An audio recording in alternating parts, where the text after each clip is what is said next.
네, 이번 시간은 홍수 지구 물리학이라고, 지질학이라고 들어보셨죠? 마찬가지로 제가 지구 물리학을 전공했잖아요. 자, 홍수 지구 물리학에 대해서 한번 이야기를 나눠보도록 하겠습니다. 홍수 지구 물리학이라는 바로 창세기에 나타난 노아 홍수 심판 사건을 중심으로 우리가 그 지구의 역사를 생각해 보는 건데요. 자, 우리 창세기에는 지구의 역사에 대한 이야기들이 조금 있습니다. 특히 원역사라고 생각하는 우리 창세기 1장에서 11장 사이에는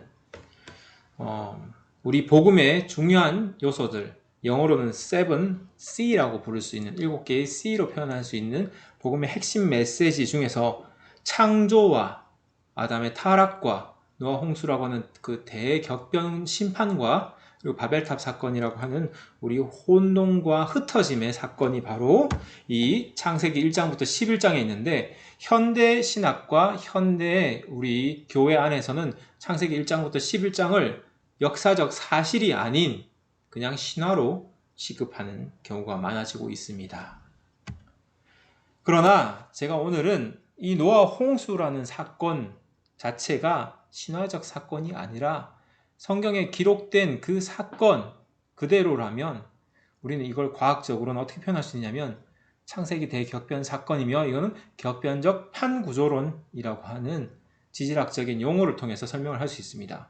이 용어는 격변이라고 하는 용어와 그리고 우리가 앞에서 배우셨던 판구조론이라고 하는 그 용어로 되어 있고요.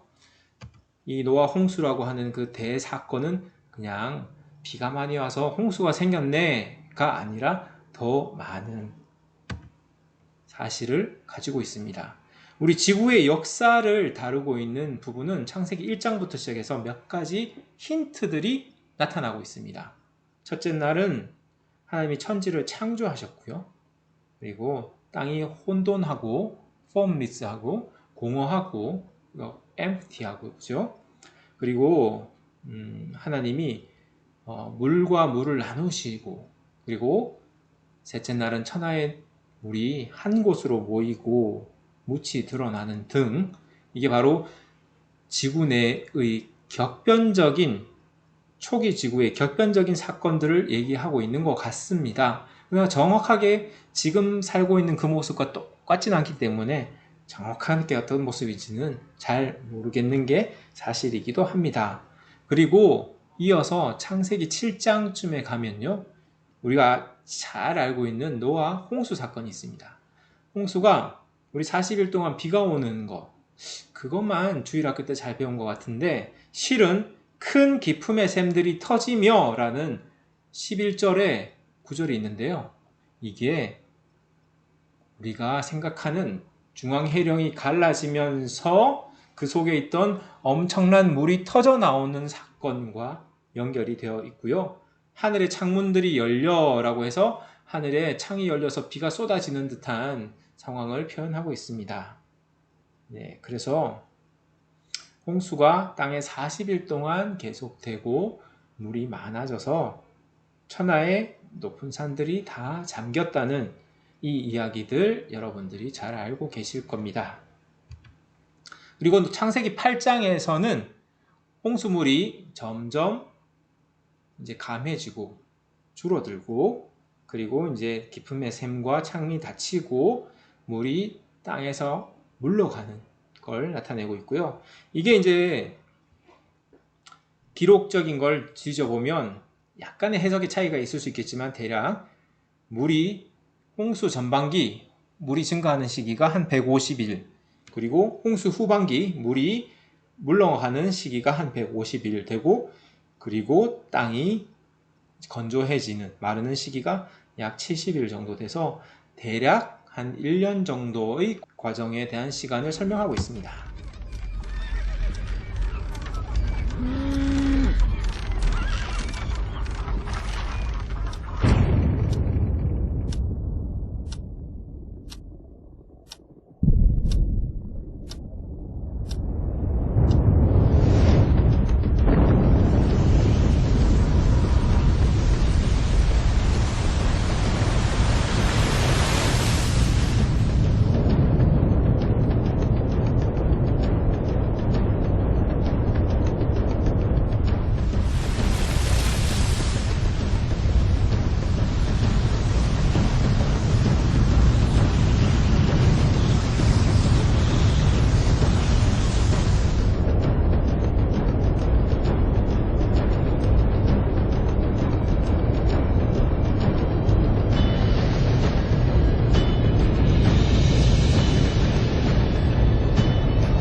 이 영상은 창세기 대격변 노아 홍수 사건을 보여주는 영상인데요.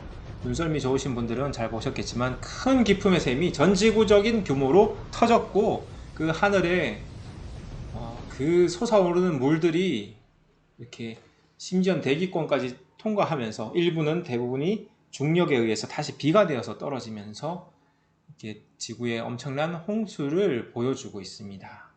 네. 지구상에 전지구적인 강우가 40일씩 지속될 수 없다라는 것은 과학적으로도 이미 알려져 있는 사건이고요. 근데 왜 창세기 7장은 40일 동안 비가 내리고 있었느냐 이렇게 얘기했을 때 그 앞에 큰 기품의 샘들이 터지고 라고 하는 그 사건, 땅속에 있는 그 많은 물들이 분출했다라는 그 사건이 홍수를 일으키는 물의 기원에 대한 어떤 설명을 주고 있는 힌트가 되겠습니다. 자, 그러면 우리 지구가 교과서나 진화론에서는 어떻게 설명하고 있는지 한번 볼까요? 자, 빅뱅에 의해서 137억 년 전에 한 점에서 폭발을 한 이 우주가 생성이 되고 이 우주가 점점 진화하다가 46억 년 정도 전에 우주 먼지와 미행성들이 부딪히면서 돌들이 부딪히면서 서로 합쳐져서 뜨거운 용암처럼 이렇게 빚어졌다가 점점 이제 바깥부터 식어갑니다. 표면부터 온도가 차가워지기 시작해서 바깥에 이제 차가운 돌처럼 이렇게 되죠. 암석 행성이 되어 갑니다. 그런데 이제 지구에는 아시다시피 바닷물이 많으니까 해성이 많이 지구에 떨어지면서 해성이 물을 실어와서 지구에는 이렇게 70%의 바다를 이루는 물이 많은 행성이 되었다. 이게 우리가 교과서에서 배우는 거고요. 그거에 따라서 지구 46억 년의 역사는 이렇게 지질 시대라고 하는 표와 함께 이제 이렇게 정리가 되어 있습니다. 이때 표준적으로 나타나는 생물 구문과 표준 화석들, 그리고 당시의 대륙의 위치들, 그리고 시대표 이런 식으로 쫙 가로 세로로 정렬이 되어서 표준이 되었습니다. 지금 주류의 지질은 이런 식으로 이해를 하고 있어야 되겠죠. 네, 그 시간대 동안 우리 생물의 진화에 대한 그림은 이렇게 되겠습니다. 한 38억 년 전, 요즘은 시대를 더 거슬러 가서 40억 년 전, 43억 년 전부터 최초의 생명이 발생했다라고 주장하기까지 하는데요. 그때부터 시작해서 원시 세포가 생겨나서 점점 진화되어서 지금 인간과 같은 아주 고등한 생물로 진화가 되었다라는 게 바로 진화론이 가르치는 역사가 되겠죠. 그것과 마찬가지로 우리 지구의 나이에 대해서도 성경은 창세기를 통해서 또한 나머지 성경의 다른 부분들을 통해서 지구의 나이에 대한 힌트를 주고 있습니다. 네, 아담이 130살에 셋을 낳고 930살까지 살다가 죽었더라 하고 셋은 이렇게 해서 나이가 쭉쭉쭉쭉 포개어지면서 이어지기 때문에 창세기에 족장의 연대를 모아놓으면 지구 나이에 대한 연대가 대략 만들어집니다. 그게 우리가 말하는 지구 나이가 한 6천년 정도 되었다라고 보는 거죠. 그게 이제 우리 과학계에서도 중세, 근대 초기까지 과학자들은 이 성경의 연대를 기반으로 지구 나이가 5,500년, 당시 우리보다 지금 한 500년 앞섰으니까 5,500년쯤 됐을 거다 이렇게 생각하고 있었습니다. 그러다가 1800년대 이후부터 동일 과정설이라고 하는 개념이 들어오고 그리고 이후 다윈의 진화론이 들어오면서 우리 자연계에 대한 연대를 해석하는데 긴 시간이 필요하게 되었습니다. 그래서 지구의 나이는 급속도로 늘어나기 시작했고요. 1900년 초에 발명이 된 방사선 연대 측정이라는 방법이 채택되며 지구의 나이는 순식간에 수십억 년의 연대로 늘어나게 되었습니다. 그래도 우리가 이 진화론의 연대와 성경이 말하는 연대를 상대적인 연대로 이렇게 순서를 맞춰서 조화를 시켜 보려고 하는 그런 시도도 없지 않으나 사실 진화론이 말하는 순서는 보면 빅뱅으로부터 시작해서 해와 달과 별이 먼저 생기고 그 다음에 뜨거운 지구가 생기고 그리고 나중에 물이 생기는 그런 과정을 갖고 있다고 한다면 처음부터 지구는 물로 덮여 있는 상태로 창조되었고 땅이 마르고 식물이 생기고 나서 해와 달과 별이 4일째 생기죠. 그리고 해양생물 그리고 육상생물이 생기는 이 창조의 순서는 단 6일 만에 그리고 초자연적인 방법으로 이렇게 생겼기 때문에 이 진화론의 순서와 창조론의 순서를 단순히 하루를 수십억 년으로 간주해서 매칭을 시킬 수 있지가 않습니다. 우선 순서도 맞지가 않습니다. 그러면 제가 말씀드렸던 노아 홍수를 이해하기 위해서는 격변적 판구조론이라는 걸 이해하셔야 된다고 했는데 제가 앞 시간에 판구조론과 격변적 판구조론에 대한 설명을 일부 나누었습니다. 다시 한번 간단하게만 짚고 넘어간다면 알프레드 베게너에 의해서 대륙 이동설이 주장이 되었고 1970년대에 판구조론이라고 하는 이론으로 정설로 자리 잡게 되었다고 말씀을 드렸죠. 그래서 지구가 대류하는 그 맨틀 위에 있는 딱딱한 그 지각으로 이루어져 있고요. 이 지각은 이렇게 크게 몇 덩어리로 이렇게 구분되어 있는 것으로 우리는 판단하고 있습니다. 뭐 이러한 지각의 형태에 대해서는 널리 알려진 이름 중에 하나가 바로 환태평양 그 열곡지대 기억나시죠? 거기 주변에서 지진과 화산이 많이 생기고 있다는 것. 네. 그런 지역들이 바로 이 판구조론에 따른 해석이 되겠습니다. 네. 그러나 이 판구조론은 훌륭한 이론으로서 많은 지질학적인 내용들을 설명하고 있지만 성경이랑 맞지 않습니다. 수억 년의 시간을 가정하고 있고요. 그러나 출애굽기를 보십시오. 창세기만 얘기하는 게 아니라 다른 성경에서도 여호와께서 엿새 동안에 다 창조하셨다라고 하는 그 시간과 맞지가 않죠. 자, 격변적 판구조론 제가 앞에서 설명을 드린 것처럼 현재는 동일과정 판구조론이 주류로 채택되고 있으나 창조과학자인 존 밤 가드너 박사에 의해서 격변적 판구조론에 대한 이야기가 주장이 되기 시작하였고 그에 대한 학문적인 상세한 내용은 글로벌 플러드라고 하는 사이트에 가시면 논문을 비롯한 많은 내용들을 직접 확인하실 수도 있습니다.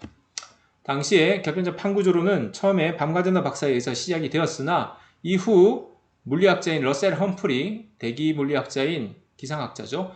레리 바디만 또는 지질학자인 스티브 오스틴이나 앤드류 스넬링 그리고 하버드 출신의 고생물학자인 커트 와이즈 박사 같은 이런 여러 지질학과 물리학의 대가들이 함께 모여서 판구조론에 대한 이론을 좀 더 날카롭고 세밀하게 다듬기 시작합니다. 자, 이 판구조론 시뮬레이션을 통해서 실질적으로 물성을 넣고 시뮬레이션을 했을 때 해양 지각이 섭입되는 시간을 보시면 수백일이라고 하는 수개월이라고 하는 시간 만에 해양 지각이 섭입이 되는 것을 보실 수 있습니다. 이게 우리가 눈으로 보기 쉬운 2D 단면에서 보시는 거고요. 이때 전에 말씀드린 것처럼 이 주변의 응력이 굉장히 약해지고 이 물질 자체의 특징이 그렇다고 했습니다. 멘트를 이루고 있는 고철질 규산염 광물 감난성 같은 걸로 되어 있는 그 광물의 특징이 이렇게 온도와 압력이 주어졌을 때 굉장히 약해지기 때문에 응력이 약해지는 차트를 보실 수 있고요. 이때 비스코시티라고 하는 점성도도 굉장히 약해져서 매우 빨리 가속되어 섭입된다는 것을 시뮬레이션을 통해서 확인할 수 있었어요. 네. 자, 이 시뮬레이션을 통해서 역시 마찬가지로 판게아로부터 대륙이 어떻게 이동하는지 모사해 보았을 때 보시다시피 평면적으로도 대륙은 지금의 대륙 방향으로 잘 이동할 뿐만 아니라 수직 단면에서도 섭입되는 것들이 잘 나타나는 것을 보실 수 있습니다. 그리고 앞에서 말한 것처럼 가장 중요한 특징 중에 하나가 섭입되어 있는 해양판의 온도가 여전히 차갑다는 것. 이게 수억 년이 되었는데도 여전히 차가울 수 있을까? 아니면 단지 4,500년 밖에 안 되었기 때문에 열평형에 도달할 충분한 시간이 되지 않았던 것 뿐이 아닐까?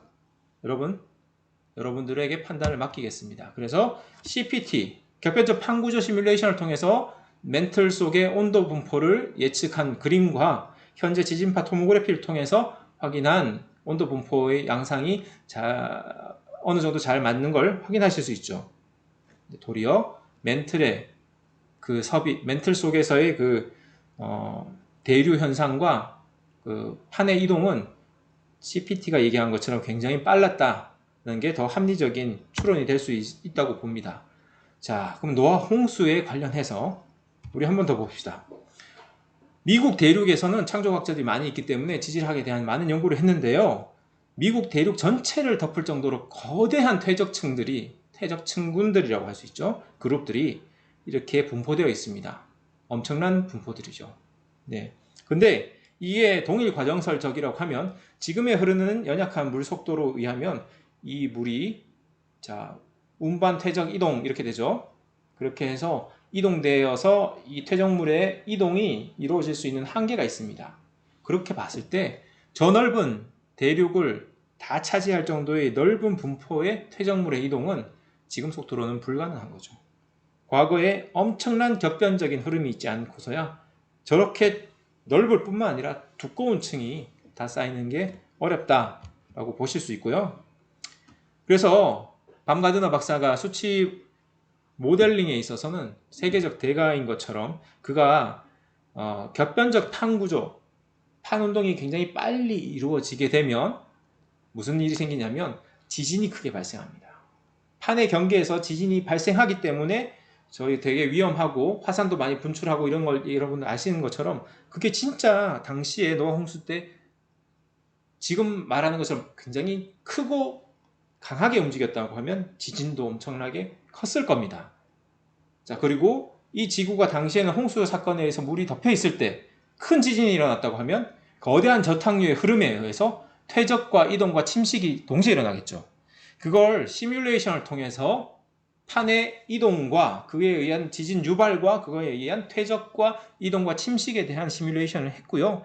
그가 시뮬레이션을 통해서 이 퇴적층의 두께, 층후, 그리고 형태 등을 시뮬레이션을 했을 때 그 나타나는 것들이 전 대륙적으로 지금 대륙이 갖고 있는 퇴적 층후와 유사하다는 것을 밝힐 수가 있었습니다. 즉, 노아 홍수 모델과 격변적 판구조 시뮬레이션이 맞을 때는 지금 전 지구에 흩어져 있는 거대 퇴적 층군들의 형성이 잘 설명될 수 있고 그게 수치 모델링이라고 하는 컴퓨터 시뮬레이션을 통해서도 확인할 수 있었다. 이런 얘기가 되겠습니다. 네. 조금 머리 아픈 얘기를 드렸는데 이제 조금 더 직관적인 얘기를 들어보겠습니다. 자, 지구 내부의 물이 무슨 뜻인지 아세요? 자, 이거는 크리스찬 신문에 나타난 건데요. 내용은 이제 과학계의 소식입니다. 큰 기품의 샘, 지구 속에 대단한 물이 있었단 말이야? 그거에 대한 증거로 보도를 했습니다. 자, 멘틀 전이 대쯤에는 링우다이트라고 하는 다이아몬드 형태의 그런 암석이 발견되는데요. 이게 그 지표 밖에서 발견이 되었다는 겁니다. 그리고 그때 그들이 확인해 보니까 이 속에는 물이 다수 함량이 되어 있는 거죠. 그런데 자, 이 보시자면 이렇다는 거죠. 저 멘틀 속에 전이대라고 하는 지역에 물이 많이 있더라. 그게 거기서 형성된 다이아몬드가 땅에 올라왔을 때 확인할 수 있었다. 링우다이트라고 하는 그 얘기입니다. 어떻게 그 뜨거운 멘틀 속에 저런 물이 많이 있을 수 있을까? 자, 그의 이야기 중에서 한번 보시면 인터뷰한 사람이 물어봤습니다.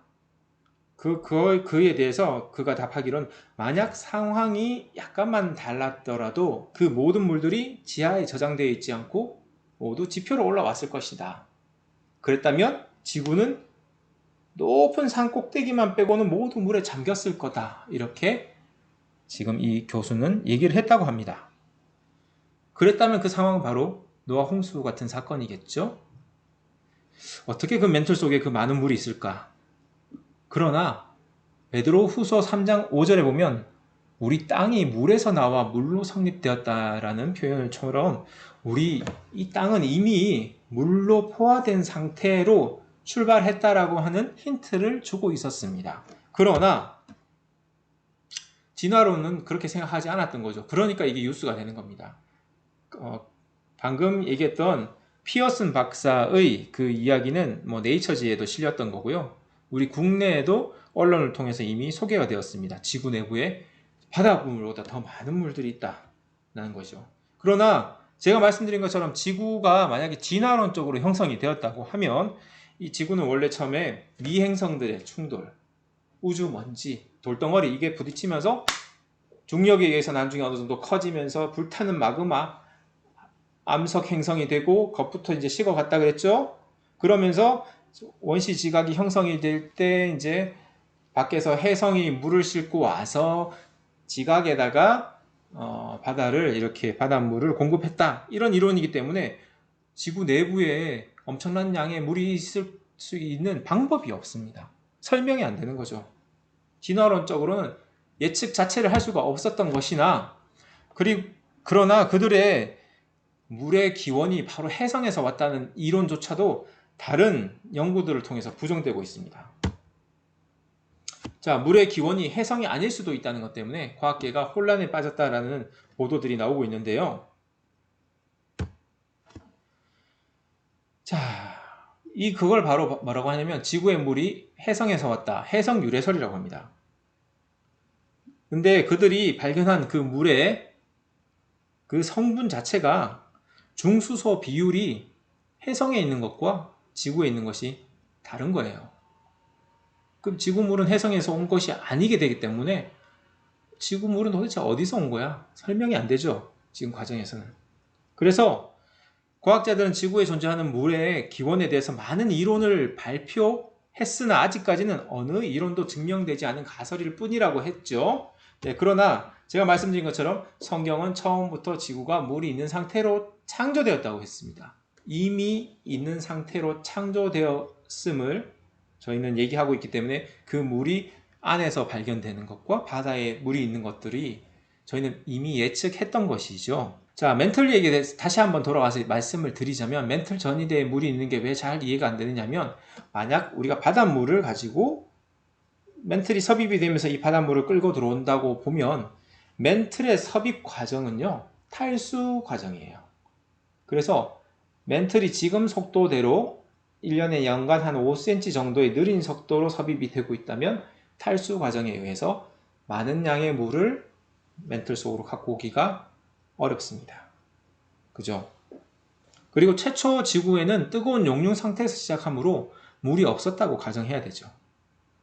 그리고 멘틀 물질 자체가 불투수 물질, 물을 통과할 수 없는 물질로 되어 있기 때문에 그리고 매우 고온이라고 그랬습니다. 그래서 멘틀 속에 많은 양의 물이 있는 건 여전히 미스테리인데요.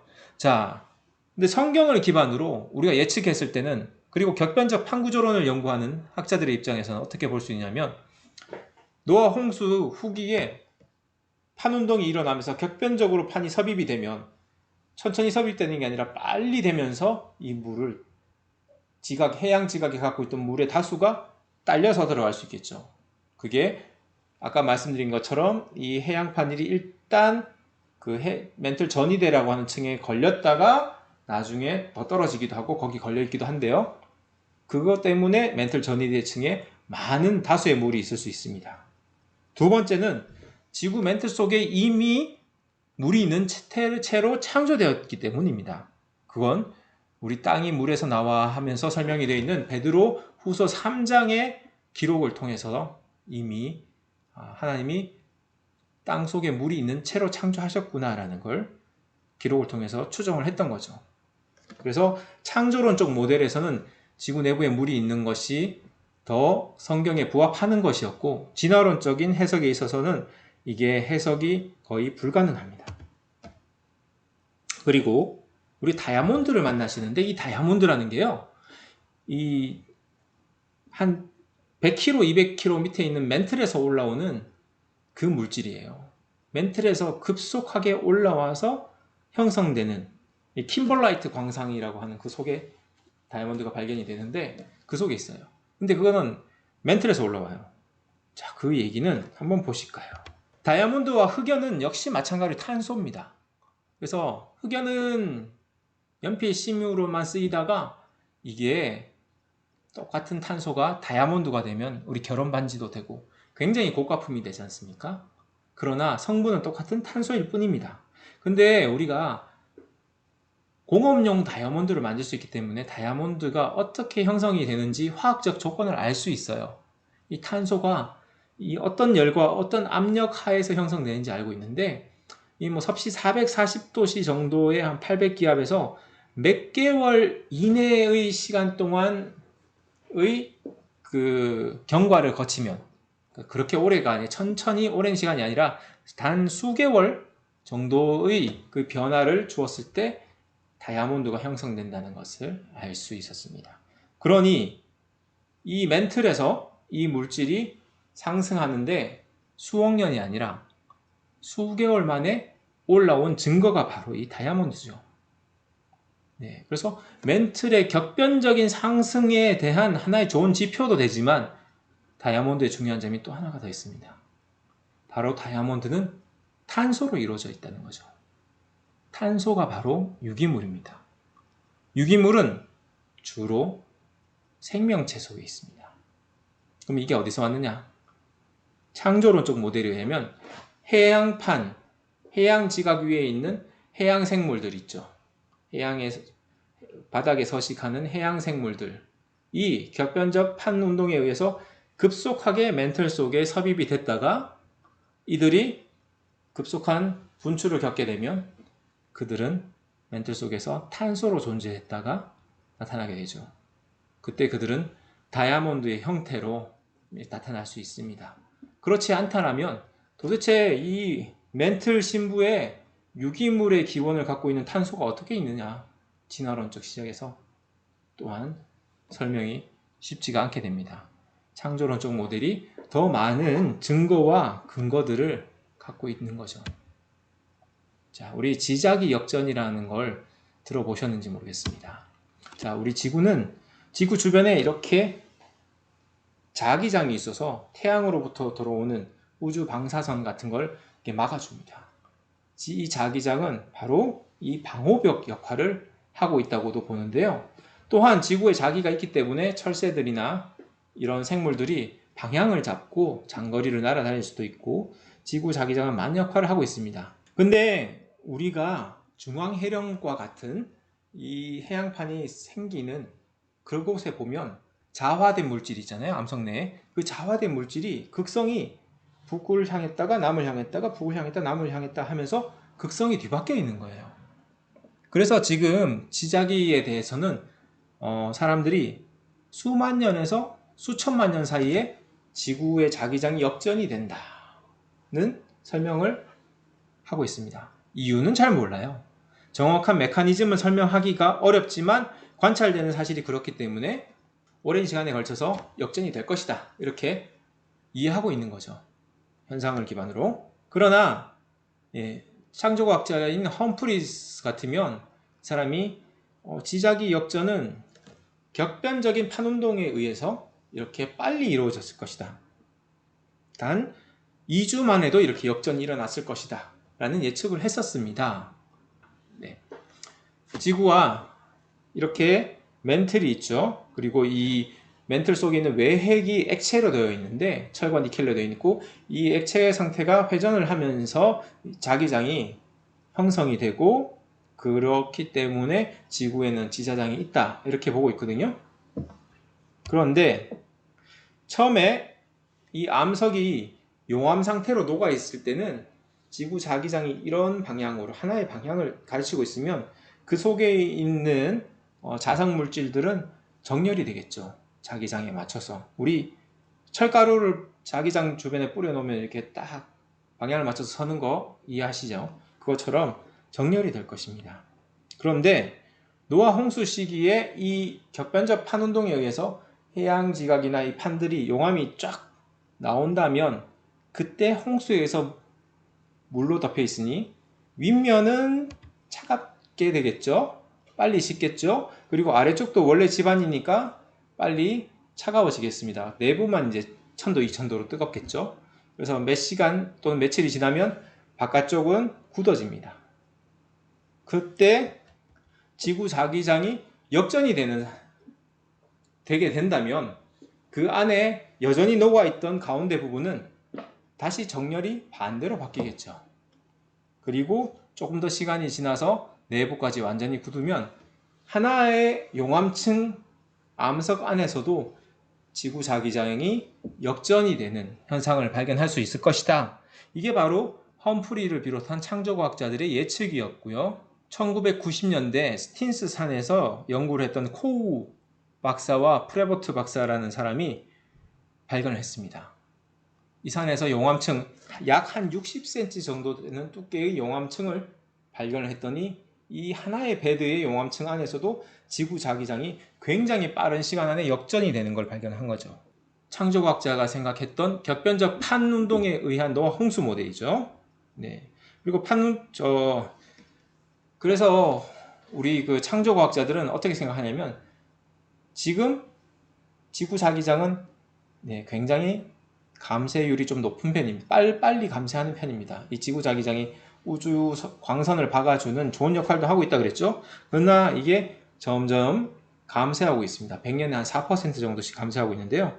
그러면 그게 과거에는 좀 더 높은 수준으로 자기장이 높았다가 홍수 시기 때는 이렇게 극성이 바뀌는 흔들림이 있었다가, 물론 이제 홍수 이전에는 어느 정도 값인지는 정확하게 알 수가 없습니다만은 더 높은 값의 지구 자기장을 가졌을 것이다, 이렇게 보는 거죠.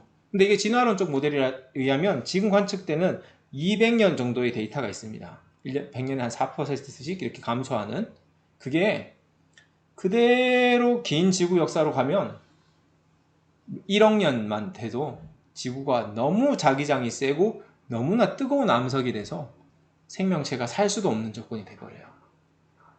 그렇기 때문에 그 모델도 그대로 진화론적 모델에서는 그대로 그래프를 쓸 수가 없어서 그냥 그들은 주기적으로 진동하는, 자기장은 주기적으로 진동하면서 변한다, 이렇게 얘기하지 지금 관찰되고 있는 이 감쇄 곡선을 그대로 따라서 적용하지도 못합니다. 자, 그래서 제가 앞에서 말씀드린 것처럼 판구조 운동에 따라서 설명에 의해서 지구의 많은 지질학적인, 지구 물리학적인 내용들이 설명이 된다고 그랬습니다.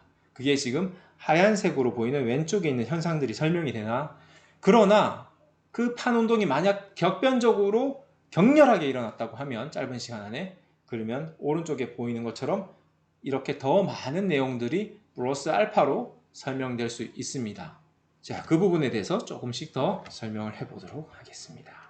그래서 노아 홍수 사건, 이거에 대한 격변적 판구조론에 대한 이론이 결국은 성경의 연대기를 지지하고요. 또한 이 내용은 과학적인 증거들을 많이 갖추고 있습니다. 자, 이 증거들을 하나씩 더 살펴보도록 하겠습니다.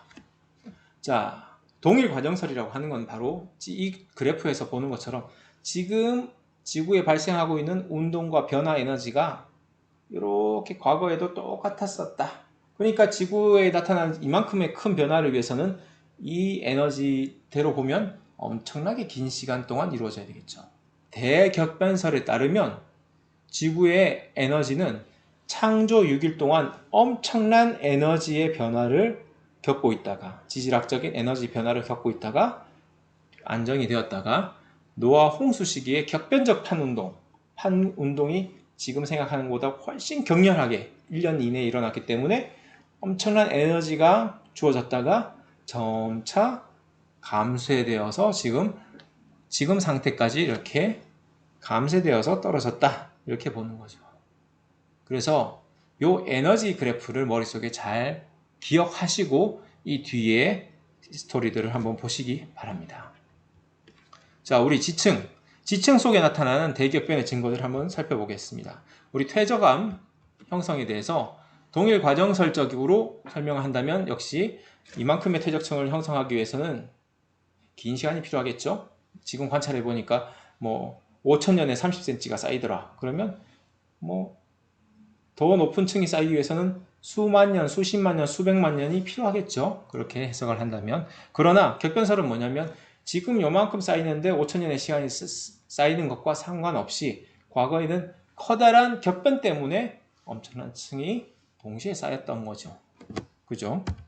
칠레에서 1960년에 9.5 리터 규모의 기록된 지진 중에서는 세계에서 가장 큰 지진이었습니다. 이때 쓰나미가 발생해서 일본 앞바다에 있던 어선이 뒤집어졌는데요. 그때까지 이동한 물의 속도가 단 22시간 만에, 그러니까 이게 국제선 비행기의 속도만큼 빠른 거예요. 비행기 속도로 쓰나미가 몰아쳤습니다. 근데 이런 거대한 지진이 발생할 때는 물 위에 있는 쓰나미가 발생할 뿐만 아니라 사실은 바닷속에서는 땅의 경계에서는 저탁류라고 하는 혼탁류가 발생을 하게 됩니다. 이 혼탁류가 발생을 하면 거대한 흙덩어리가 쫙 지나가면요, 크기별로 분급이 된 수평층이 이렇게 쌓여요. 사실은 수평층이라기보단 살짝의 경사를 갖고 있긴 한데 거의 수평층이라고 볼게요. 수평층에 가까운 크기별로 분급된 층들이 하나씩 쭉쭉 쌓이게 됩니다. 자, 이런 얘기들이 21세기 들어서 여러 논문들을 통해서, 실험을 통해서 보여지고 있는데요. 우리 이암, 진흙이 쌓인 암석에 대해서 어떻게 생각했었냐면, 이 정지된 물에서 진흙이 조금씩 퇴적돼서 이게 퇴적이 이루어지겠구나 라고 오랜 시간을 들여야 만들어지는 줄 알았더니 도리어 빠른 물살 속에서 이렇게 층이 나타나는, 수평층이 나타나는 진흙층이 생기더라라고 하는 그 논문이 발표되었고, 그걸 평가하던 평가자의 설명이, 이렇게 되면 과거에 해석한 모든 이암에 대해서 우리 재평가해야 되는구나. 정지된 물 속에서 연속적으로 퇴적됐을 거라는 것은 우리의 착각이구나. 도리어 빠른 물살 속에서 퇴적 수평층이 생기는 거구나. 라는 것이 최근에 학계에 알려지고 있는 상황입니다. 자, 그래서 그런 실험 결과처럼 수평층이, 퇴적층이 쌓인다. 이게 빠른 물살과 거대한 속도에 의해서 빨리 쌓였다라고 칩시다. 그렇지만 사람들이 아직도 못 믿겠는 게, 야, 퇴적층이 쌓인 거는 흙이지. 우리가 퇴적층 밖에 보면 암석이잖아. 사암, 이암, 여암 다 암석이 됐어. 그거는 절대로 짧은 시간이 될 수가 없어. 엄청난 시간이 필요해. 라고 여겼어요. 그러나 다른 데에서 나타나는 실험 논문을 통해서 봤더니 이게 고결된다고 하는데요. 이게 퇴적암으로, 흙이 돌로 바뀌는데 오랜 시간이 걸리는 게 아니라 필요한 물질이 필요하더라는 거죠. 즉 방해석, 석영, 철과 같은 물질들이 있을 때 이 교결 작업이 빨리 된다는 거죠. 이 교결 물질, 영어로 하면 더 쉽습니다. 시멘트 물질. 우리 속에 있는 그 시멘트 물질이 있을 때 이건 급속도로 빨리 암석이 된다. 잘 이해되시죠? 그래서 단 몇 개월 만에 암석이 되어버리더라는 거죠. 퇴적이. 뿐만 아니라 진흙 퇴적물 속에 있는 어떤 박테리아들은 그 흙을 암석으로 바꾸는데 단 6개월 만에 암석으로 바꿔버리다는 겁니다. 이런 유기성 기원에 의해서도 암석은 급속하게 이루어진다고 합니다. 그래서 퇴적층이 생기고 퇴적암이 생기는데 오랜 시간이 드는 게 아니죠. 도리어 그걸 오랜 시간으로 바라보면 우리가 이런 지층처럼 모래가 이만큼 쌓이는 동안 모래가 수십만 년 동안 모래만 퇴적됐다가, 석회가 수만 년 동안 쌓였다가, 진흙이 수백만 년 동안 진흙만 쌓였다가, 석회가 또 수백만 년 동안 쌓였다가, 그 다음 바꿔서 또 모래가 수만 년 동안 쌓였다가, 이런 식으로 지구의 역사가 굉장히 우습게 해석이 될 수밖에 없죠. 그죠? 그러나 이걸 다르게 봅시다. 거대한 저탁류의 흐름에 의해서 흙탕물이 다 섞여있는 흙탕물이 흘렀는데 얘가 크기별로 분급이 된 거예요. 그래서 이만큼 레이어가 한 번에 분급돼서 쌓이고, 또 다른 지진에 의해서 이만한 레이어가 또 위에서 쌓이면서 분급돼서 쌓이고 하면서 저런 수평층들이 교대로 거대한 군을 이루면서 쌓였다라고 보는 게 더 합리적이겠죠. 자, 어떤 지역은 한번 보시겠습니다. 여기는 윌리엄 도선이 발견한 85, 하나의 면 안에 석탄이 끼어 있는 게 85개 층이 있는 거예요. 근데 석탄이 생기기 위해서는 그 전에 이 지역에 식물이 많이 번성을 했다가 이게 바닷속에 덮였다가 또 퇴적이 되고 일정한 온도와 압력 조건을 맞췄다가 다시 이게 또 그 위에 식물이 번성했다가 이걸 이 까다롭고 복잡한 과정을 요 지역만 85번만 반복이 됐다. 이렇게 보면 뭐 믿으라면 믿었겠지만 굉장히 의심스럽죠.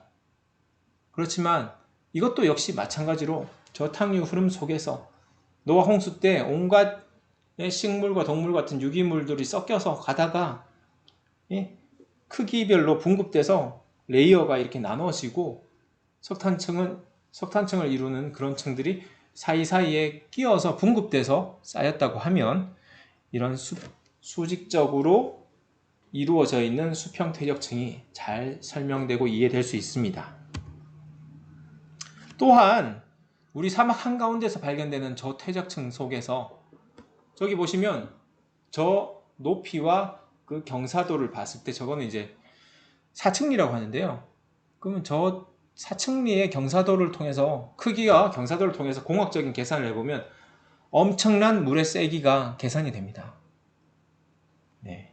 그러면 이 사막 한가운데 엄청난 물이 흐르면서 저 퇴적층을 쌓았다는 건데 역시 노아 홍수 시기에 물이 잠겨 있을 때 저탕류들이 격변적으로 흐르면서 쌓았다 이렇게 보시면 더 잘 이해가 되실 수 있겠죠.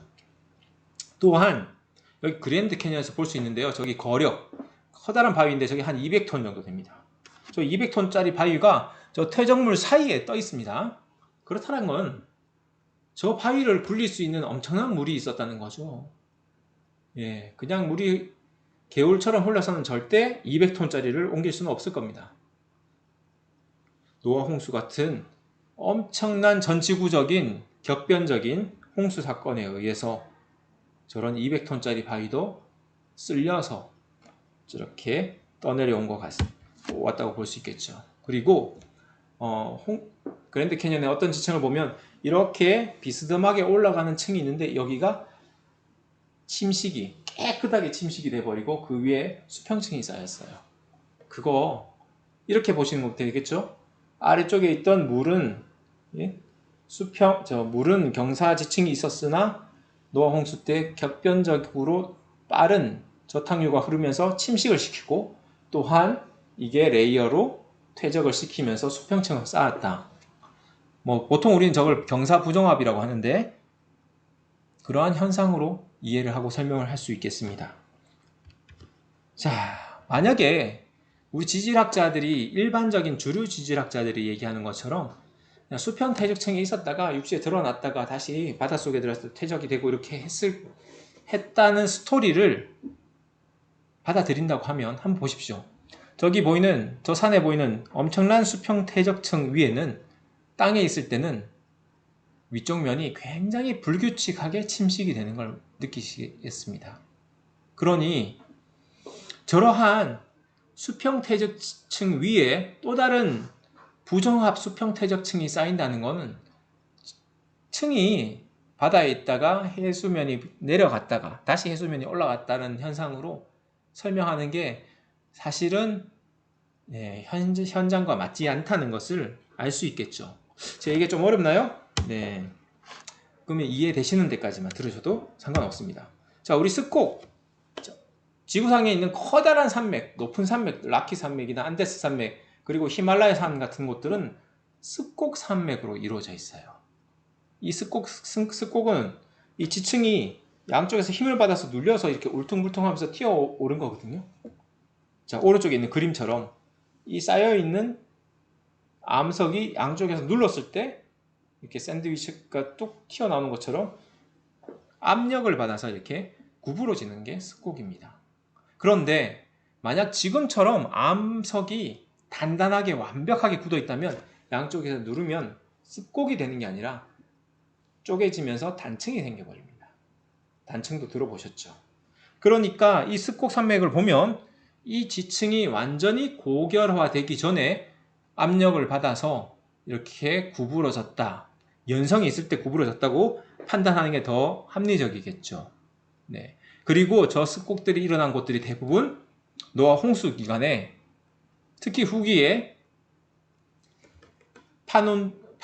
대륙판이 이동하면서 서로 부딪히면서 높아지는 그런 지역들이 많기 때문에 저희의 그 창조 모델에도 훨씬 더 잘 부합하고 맞습니다.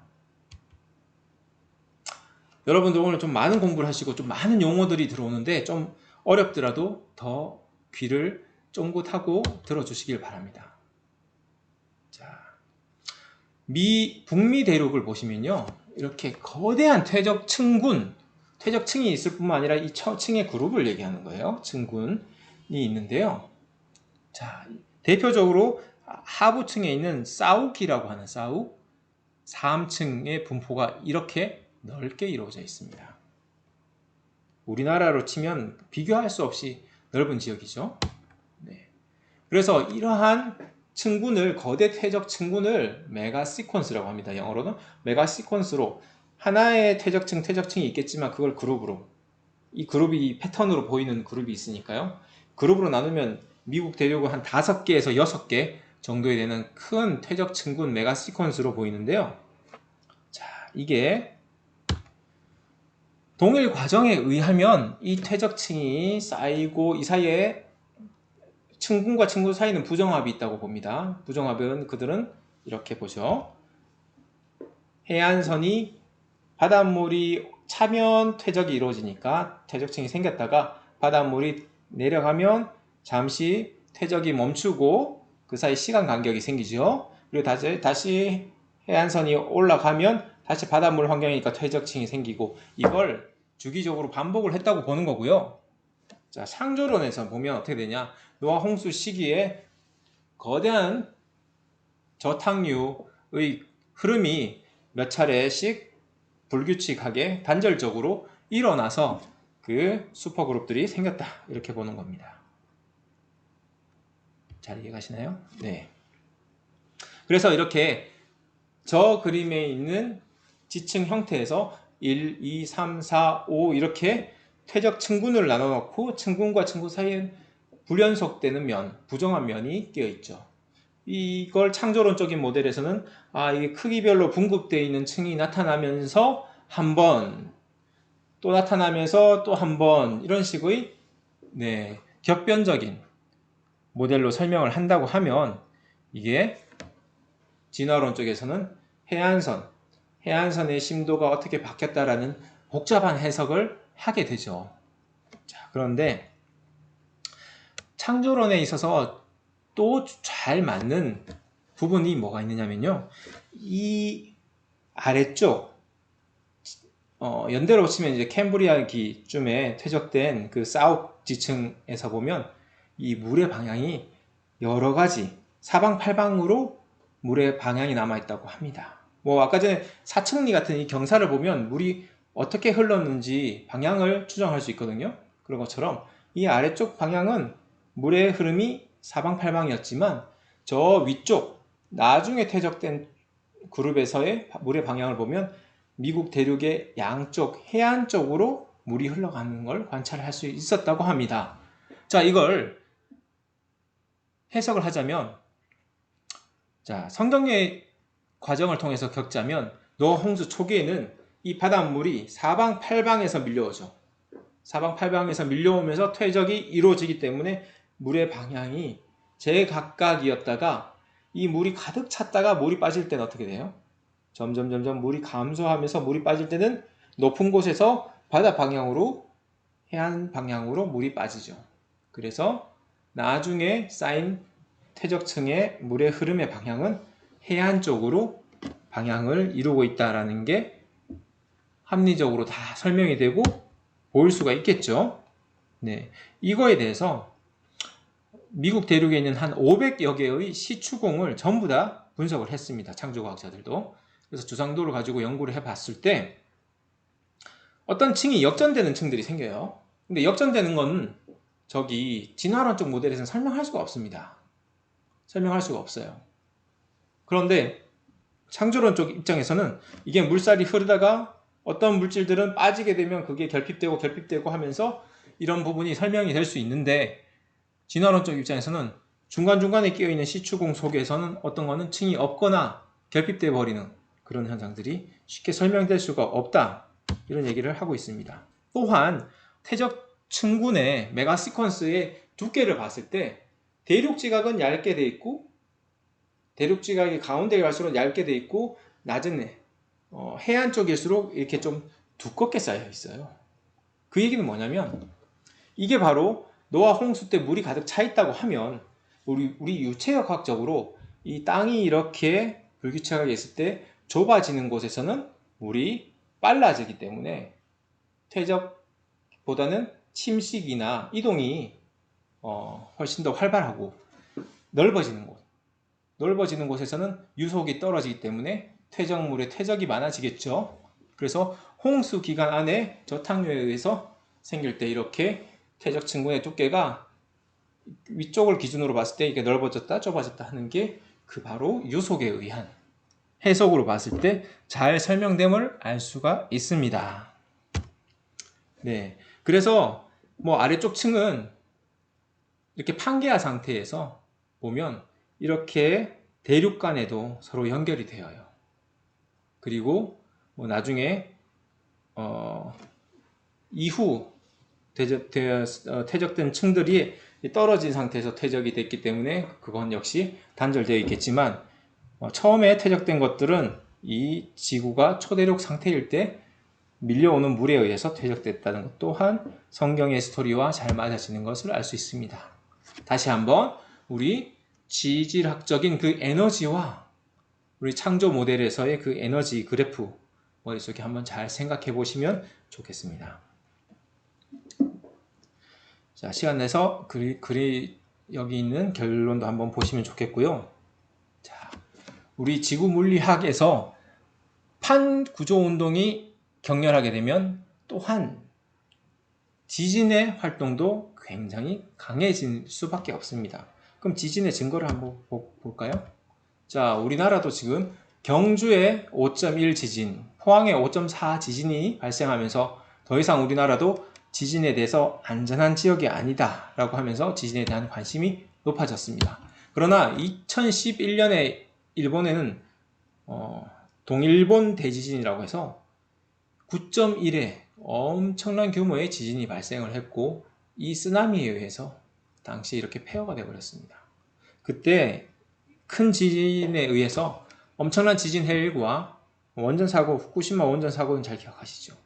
그리고 이런 지진 때문에 화산 활동이 유발되기도 하고, 그리고 집안의 큰 진동과 함께 특이한 건 이 집안의 액상화라는 게 일어납니다. 판운동 때문에 지진이 생기기 때문에 우리가 환태평양 조산대, 태평양판의 주변에 이렇게 브레이골이라고 이름을 짓는데요. 여기 화산 활동도 많고 지진 활동도 활발한 지역입니다.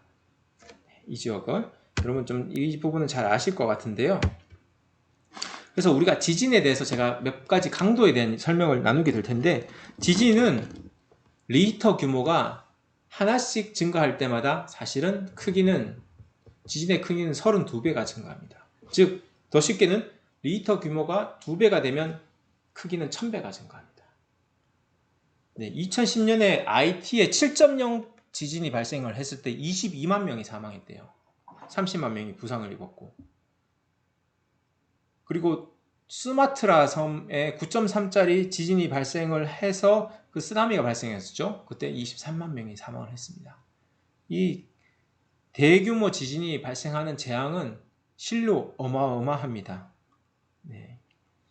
뭐 리히터 규모 6 정도가 얼마냐면 원자폭탄 1개 에너지가 터지는 것과 같다고 보시면 되고요. 그러면 8.0 지진은 원자폭탄 1000개가 되겠죠.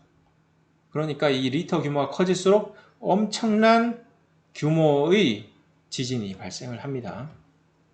근데 이런 지진 중에서 제가 잠깐 토양 액상화에 대한 말씀을 나눌 텐데요. 이 집안에 진동이 일어났을 때 이 진동이 지하에 있는 그 지하수와 거동을 같이 하면서 이 토양이 실로 액체처럼 움직인다 해서 토양 액상화라고 합니다. 이게 지진이 발생을 했을 때 토양 액상화라는 현상이 나타나는 것들을 최근에 발견하게 되었는데요. 자, 그 중에서 저희가 이제 옛날 지진의 기록에 대해서 그걸 추정하기 위한 과학적 기법이 뭐가 있을까? 우리가 신라시대에 지진이 일어난 것, 조선시대에 지진이 일어난 것들은 역사적인 기록을 통해서 대략 추정은 할 수 있습니다. 지진계의 관측 결과는 없지만 그래도 우물에 물이 튀었다든지 이런 건물이 무너졌다든지 이런 기록을 통해서 추정을 할 수 있는데, 근데 사람이 기록하지 않은 그 결과들에 대한 더 옛날의 지진에 대해서는 어떻게 추정을 할 수 있을까? 이 방법 중에 하나로 지진암이라고 하는 사이즈마이트를 한번 살펴보도록 하겠습니다. 이 사이즈마이트라는 것은 우리 사암층 안에 있는 이 지하수가 있을 때 이게 거대한 지진에 의해서 이 부분이 교란이 돼서 물이 밖으로 배출하면서 이 내부에 교란이 생기는 그 암석을 사이즈마이트 지진암이라고 하는데요. 아래쪽의 사진처럼 지진이 발생해서 이 사암이 이렇게 교란된 걸 보실 수 있겠습니다. 자, 그래서 이걸 과학적인 실험을 하긴 좀 애매하니까 단순하게 정성적인 추정을 해서 큰 변형이 일어났을 경우 큰 지진이다, 이 정도로 추정을 하도록 하겠습니다. 네.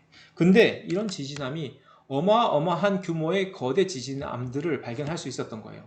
저희가 25cm? 네. 지금 관측한 지진으로서는 25cm 정도의 변형이 일어난 걸 관측을 했었대요. 사이즈마이트에서. 네, 지금 현생에서 일어나고 있는 지진에서. 근데 과학자 한 사람이 이 와이오밍 주에 있는 목장을 돌아다니다가 2m 규모의 사이즈마이트 지진암을 발견한 거예요. 그 25cm의 몇 배가 되죠, 그죠?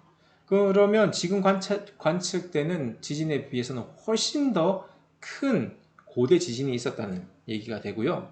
이러한 얘기 때문에 이제 하버드대에서 이제 지질학 박사를 한 커트 와이즈나 아트 체드윅 같은 박사들이 함께 모여서 이 일대를 쭉 찾아다니기 시작합니다.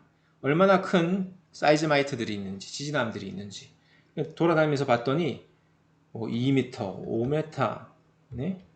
9m, 15m 등 엄청난 규모의 사이즈마이트, 지진암들이 발견되는 거죠.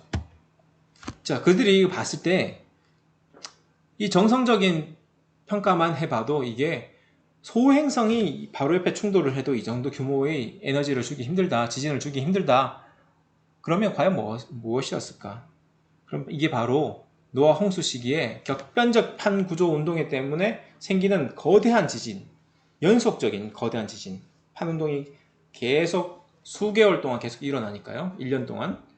그 연속적인 거대 지진들에 의해서 축적된 에너지 때문에 생겼던 그 거대 지진암으로 설명할 수밖에 없다라고 해석을 하게 됩니다. 그리고 이러한 거대한 지진이 발생한 위치들을 확인을 해보면 실제 이렇게 초대륙의 경계면, 사실은 이게 판운동이 일어난 곳이게 되겠죠. 판운동을 맞이하는 위치가 되겠죠. 초대륙의 경계면에서 거대 지진의 흔적들을 볼 수 있습니다. 즉, 판운동은 굉장히 과거에 격렬했을 거다라고 하는 추론을 할 수 있겠죠. 마찬가지로 이러한 지진의 현상도 보면 노아 홍수 시기에 엄청난 규모로 크게 일어났다가 점점 감쇄하면서 현재는 지금 상태의 작은 에너지, 감쇄된 에너지로 나타나고 있다라고 보는 것이, 이게 지금 격변적 판구조 아이디어에 따라서는 이렇게 지질학적 에너지를 볼 수 있겠습니다. 그럼 지진과 더불어 같이 유발되는 화산에 대해서도 한번 보겠습니다. 자, 화산도 판에 섭입돼서 거기서 마그마가 분출하여 이렇게 화산섬이 생기거나 하는 경우가 많은데요. 자, 일본 열도가 대표적인 이런 화산호, 기원을 갖고 있죠. 마그마가 상승하는. 근데 우리가 과학적인 계측 도구를 갖추고 나서 관찰했던 아주 거대한 화산이 1980년대 세인트 헬렌스 산 화산입니다. 1980년. 그때는 이 화산이 터진다는 걸 예측을 했고 그 과정을 사진으로 찍을 수 있었고 많은 기록들이 있습니다. 이게 바로 세인트 헬렌스 산이 터지는 규모와 양상을 보이는데요.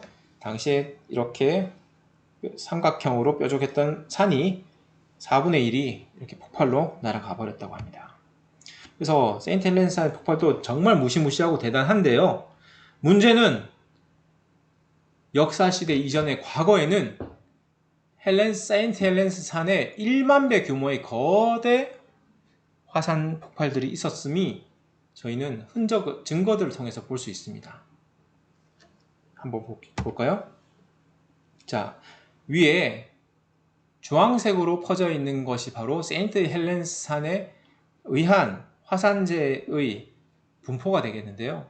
그러나 여기서 보시는 것처럼 대표적으로 옐로우스톤 분화구 같으면 전 미대륙을 거의 덮을 정도의 화산재가 이렇게 터져 있습니다. 이 규모로 치면 세인트 헬렌스 산의 1만 배 정도 돼요. 자, 그러면 이런 대형 수포 화산들이 과거에 분명히 있었는데 이걸 시기적으로 한번 분포를 해볼까요? 자, 헬렌스 산, 이게 지금 제일 지금 시대에 가까운 거고 조금씩 과거로 갈수록 이렇게 큰 화산 폭발들이 있었고요. 역사 시대보다는 소위 말하는 지구과학에서 얘기하는 지질 시대, 인류가 살기 이전의 시대라고 보는 그 폭발이 어마무시한 크기로 있었던 거죠. 근데 이걸 창조론적인 입장에서 확인하자면 노아 홍수 시기, 그때 엄청난 규모의 화산 활동이 지올로직 에너지에 의해서 발생을 했고 점차 감소하면서 지금 시대까지 이어진다는 것과 너무나 잘 일치하는 것을 알 수가 있겠습니다. 노아 홍수 시기에 터졌던 이 화산은 결국 그 에너지는 판운동의 격렬한 격변적인 움직임 때문에 활성화된 마그마 운동이었었고요. 그리고 당연히 그 시기에는 사람들이 옆에서 살거나 역사적인 기록을 할 수 있는 시기가 아니었겠죠. 그러니까 그들은 이걸 바로 오랜 시대절, 지질 시대로 분류하고 있는 게 또 너무나 당연할 것입니다. 이어서 넘어갑니다. 자, 우리 지구과학 속에서 빙하기라는 시기에도 볼 수 있죠. 빙하기는 또한 긴 시간에 걸쳐서 주기적으로 나타나는 거 아니야? 우리는 이렇게 배우고 있습니다. 네. 근데 이 빙하기라는 게 또한 창세기 대홍수가 유발했다라는 게 바로 창조과학자들의 주장이고요. 진화론자는 상관없죠. 창세기 대홍수가 있었다고 인정도 안 하기 때문에 그들은 지구의 긴 역사 사이에 빙하기가 왔다가 간빙기가 왔다가 빙하기가 왔다가 간빙기가 왔다가 우리가 그 사이에 머물러 있다고 생각하고 있습니다. 근데 우리가 빙하의 연대를 추정을 할 때 과거에 어떻게 했냐면 빙하가 짙은 색과 밝은 색으로 이렇게 층층이 있는데 이게 1년을 의미한다고 생각했습니다.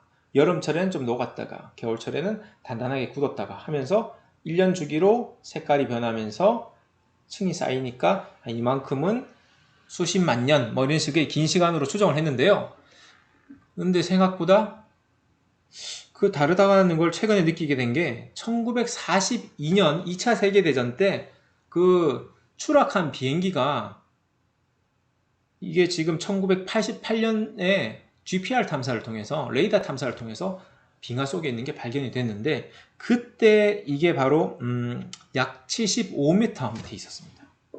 그러면 이 연대 추정 방법을 그대로 적용하면 벌써 수백만 년의 시간이 흘러야 되는데 실제 우리는 이거 알고 있죠. 40년밖에 안 된 거. 그러니까 이 빙하의 연대를 추정하는 것 또한 우리가 생각했던 그 상식과 어긋난다는 걸 확인할 수 있었던 사건이 바로 저 빙하 속에 갇혀있던 추락 비행기의 발견 사건이 아닐까 싶습니다. 근데 우리가 지구의 모델을 땅을 한번 잘 살펴보실 필요가 있는데요. 네. 우리 지구는 대륙붕이라고 들어보셨나요? 수심 평균 한 150m 정도의 얕고 완만한 수심이 있고요. 그러다가 대륙 사면을 통해서 이렇게 깊어졌다가 또 저 밑에 수키로 되는 해양 저면으로 가죠. 그래서 요 대륙붕까지를 보시면 만약에 지구의 물이 해양의 물이 조금만 수위가 떨어진다면 150m 정도 떨어진다면 대륙붕은 어떻게 연결되어 있을까? 보시면요. 지구는 그 대륙붕으로는 우리가 호주까지 걸어갈 수 있습니다. 대륙붕으로 다 연결되어 있어요. 일본도 당연히 걸어가고 호주도 걸어가고 알래스카를 통해서 저기 아메리카까지 다 걸어갈 수 있습니다. 해수면이 대륙붕까지만 낮아졌을 때는 지구 땅이 전부 다 연결이 됩니다. 우리의 역사 속에 빙하기가 있었다는 것은 분명한 증거가 있죠. 그건 창조과학자들도 마찬가지로 빙하기가 있었다고 봅니다. 근데 그 빙하기가 언제 있었느냐, 그 부분에 대해서는 서로 생각이 다른데, 자, 여러분, 빙하기는 제가 말씀드렸던 앞에서 얘기했던 수포 화산과의 관련이 있습니다.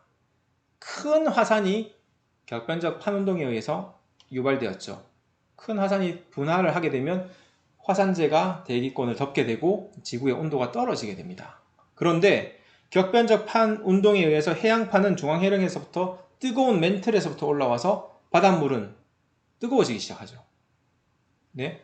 생긴 지 얼마 안 된 해양판이 급속도로 해양저에 깔리게 되기 때문에 바닷물의 온도, 수온은 올라가게 됩니다. 그러나 화산 폭발에 의해서 화산재 때문에 대기의 온도는 차가워집니다. 그러니 바다에서 많은 증발은 일어났는데 대기는 차가우니까 눈이 돼서 떨어지죠.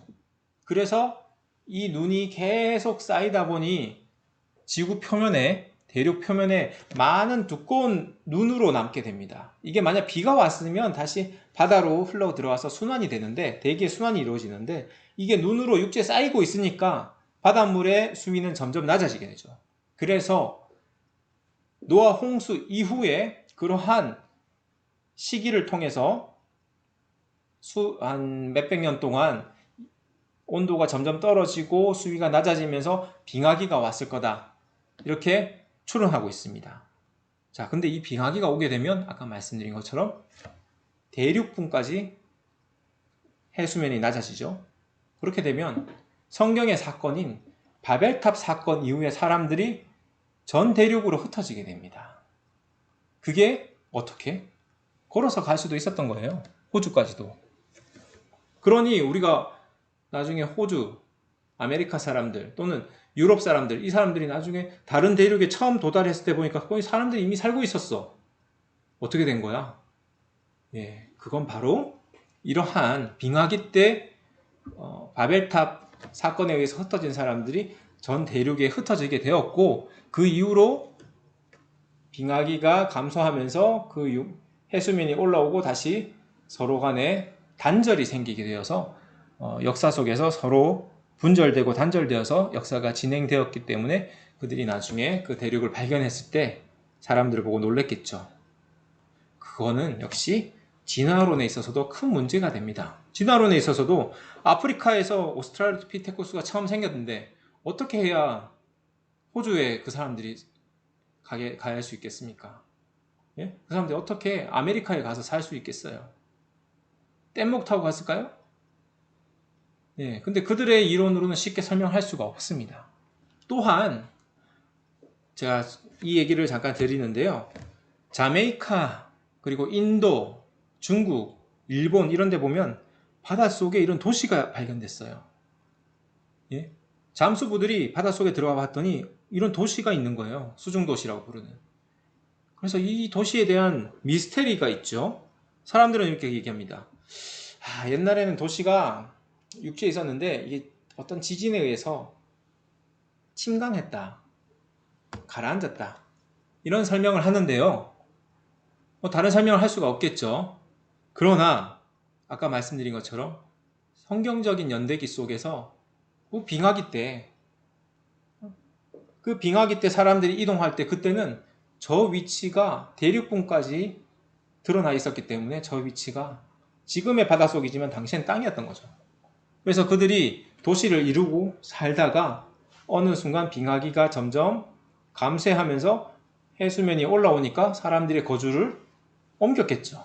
그러니까 그 도시들이 과거에 이루었던 그 도시들이 수중 속에 방치된 채로 발견이 된 거예요. 지금 발견이 된다고 보시면 합리적입니다. 근데 진화론적 연대기 속에서는 그 빙하기가 인류의 문명 시기에 저렇게 짧게 왔다 가는 게 아니라 메머드가 살던 시대 이렇게 해서 최소한 만이라고 하는 만년 이상의 단위를 붙이기 때문에 그렇게 설명할 수가 없습니다. 그러니까 그들은 이 모든 수중 도시에 대해서 다른 설명을 요구할 수밖에 없는 것이죠. 그러면 이렇게 빙하기에 있었다면 어떤 특징이 있겠느냐 하면 적도 지방인 사하라 사막도 사실은 빙하기 시대는 얼음으로 덮여 있지는 않더라도 최소한 서늘한 지역이었겠죠. 네, 그래서 사하라 사막에 보시면 거기에 초원이 이루어져 있고 소들이 풀을 뜯고 하는 그림들을 통해서 보면 저 당시가 지금과 같은 완전 건조한 사막 기후가 아니라 당시에는 습연했다라는 증거들이 나타나 있습니다. 물론 이걸 그림은 사람이 그렸을 테니까 인류가 살고 있을 시절에 저랬다는 거겠죠. 성경적으로 이해하자면 충분히 추론 가능하죠. 그래서 성경적 빙하기는 노아 홍수 이후에 단 한 번 오는 거고, 진화론적 빙하기는 이렇게 지구의 긴 역사 사이에 주기적으로 수차례 온다고 보고 있습니다. 아까 말씀드린 것처럼 슈퍼 화산의 역할과 격렬한 판구조 운동에 의해서 뜨거운 바다와 차가운 대기라고 하는 조건이 맞춰져서 엄청난 양의 눈을 뿌리면서 이렇게 쌓이는 거죠. 그럼 이 속에서 정말 이런 과정으로 눈이 내렸을까 하는 의심이 드시죠. 근데 욥기 한번 보십시오. 욥기에 보시면 욥한테 하나님이 말씀하실 때 저 산에 얼음이 녹으면, 눈이 녹으면 검은 물이 나오고 이런 표현이 되어 있습니다. 그게 무슨 얘기겠습니까? 화산재가 섞여 있는 눈이 내렸다는 얘기겠죠. 화산재가 섞여 있는 화산재. 근데 일반적으로는 우리가 얼음이 녹으면 검은 물이 나온다고 얘기하지 않잖아요. 과학적인 것과 곁들여서 성경을 보시면 놀랍게도 잘 맞는 것 같아, 이런 느낌을 받으실 수 있겠습니다. 그래서 노아 홍수 시기 이후에 바벨탑 시기 한 100년 정도 후에 있었죠. 그 시기에 걸쳐서 빙하기 시대가 이어져 있다. 욥기도 빙하기 시대에 걸쳐져 있을 것이다 라고 저희는 보고 있습니다. 빙하기라고 해서 꽁꽁 얼고 절대 못 사는 시기가 아니라 저 북반구부터 눈이 많이 쌓여 있고 저 위도가 내려올수록 서늘해지는 그 정도의 기후 변화로 생각하시면 되겠습니다. 네, 여기서 보시면 노아 홍수, 빨간색이 바벨탑 사건, 그리고 빙하기는 그 홍수 이후로부터 시작해서 아브라함 이삭 때까지 요 시기 정도가 성경적인 빙하기 시대일 것이다 라고 볼 수 있죠. 자, 근데 너무 이 부분에 대해서 쉽게 동의할 수 없겠다 이런 마음이 있으실 수도 있을 텐데, 스노우볼 이론이라고 들어보셨어요? 이게 하버드 과학자들이 주장하고 있는 요즘 이야기 중에 하나인데요. 그 어떤 층들에서 보면 거대한 거력들이 발견되면서 이게 빙하기의 흔적으로 판단하고 있습니다, 이 사람들이. 그래서 뭐라고 하냐면 지구 전체가 완전히 꽁꽁 얼은 거대한 눈 덮인 눈덩이 지구였을 것이다 라고 보는 거예요. 네? 지금 보면 어이가 없죠. 그들은 심지어는 바닥까지 다 포함해서 높이 1km 이상의 거대한 얼음으로 덮여 있을 것이다 라고 주장을 합니다. 그게 진짜 주류에서 상당히 받아들여지고 있는 이론 중에도 하나예요. 왜 그런 얘기를 하느냐? 왜냐하면 빙하의 흔적도 넓게 보이는 것도 있겠지만 사실은 지구에 생명이 탄생하기 위해서는 혐기성 조건이 필요해요. 지금처럼 산소가 있는 조건이면 안 돼요. 그러다 보니까 산소가 차단된 상태를 한번 상상해 보기 위해서 나타나는 그 빙하의 흔적을 가지고 전 지구적인 외삽을 한 거죠.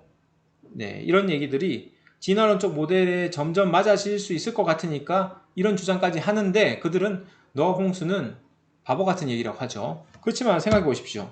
전 지구가 1km 두께의 눈으로 다 덮여 있는 게 쉽겠습니까? 차라리 홍수처럼 물로 덮여 있는 게 쉽겠어요. 왜 물로 덮여 있는 건 소설 같은 이야기고 저 얼음으로 덮여 있으면 과학적인 얘기가 될까요? 저희가 생각하는 노아 홍수라고 하는 사건은 우리가 쉽게 생각할 수 있는 그런 간단한 일은 아닌 지금 겪을 수 없는 대격변이긴 하지만 진화론 쪽에서도 그에 못지않은 생각을 벗어난 상당히 황당한 얘기들을 과학이란 이름으로 많이 주장하고 있습니다. 자, 그리고 이제 얘기를 점점 마무리하겠는데요. 자, 우리 화석들도 보시면요. 네, 화석과 지층에 대해서는 다른 강의에서 설명을 들으셨을 테니까 제가 길게는 얘기 안 하겠습니다.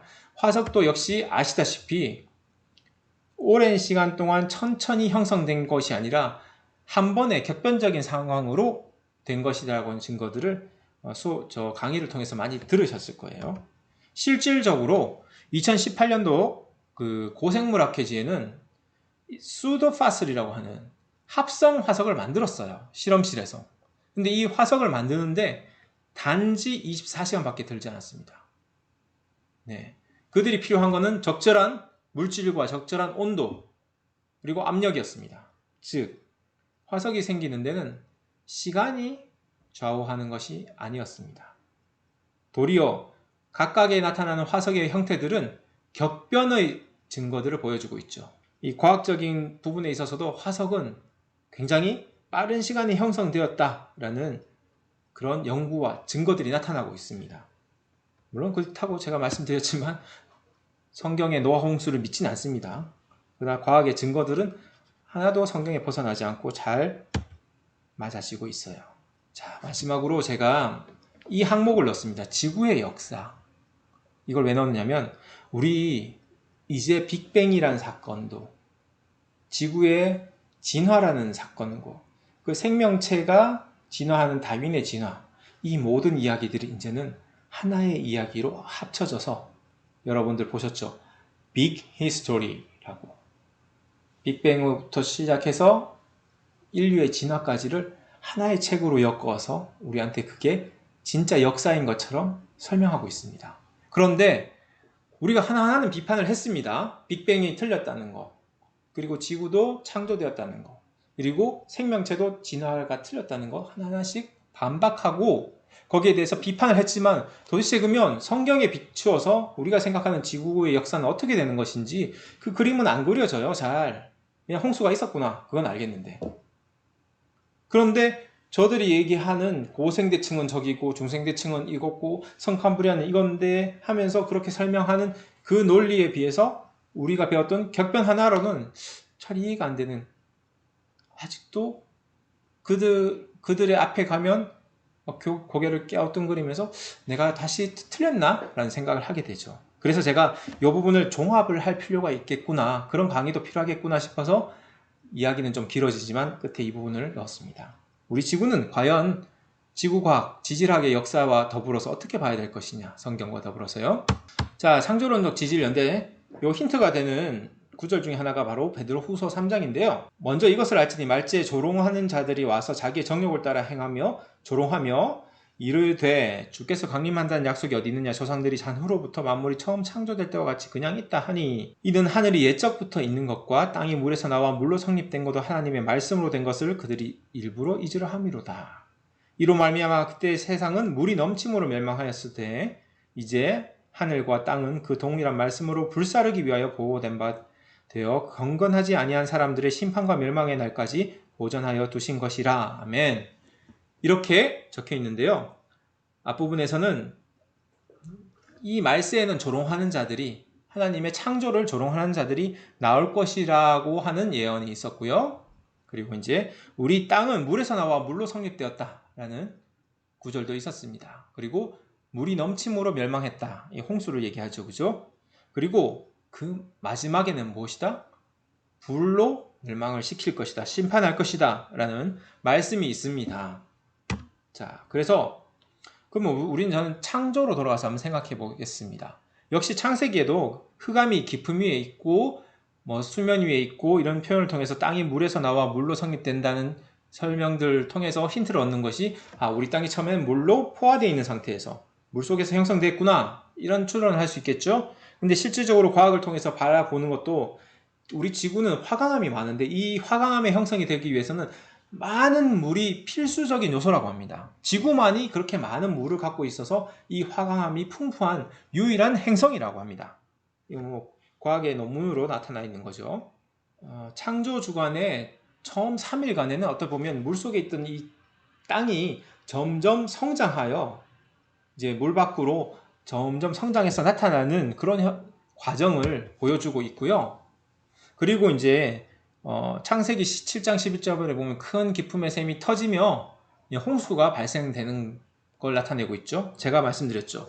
큰 기품의 샘이 터지고, 근데 지구 속에 물이 있느냐? 지구 내부에 물이 있다는 게 최근에 알려진 연구 결과라 그랬죠.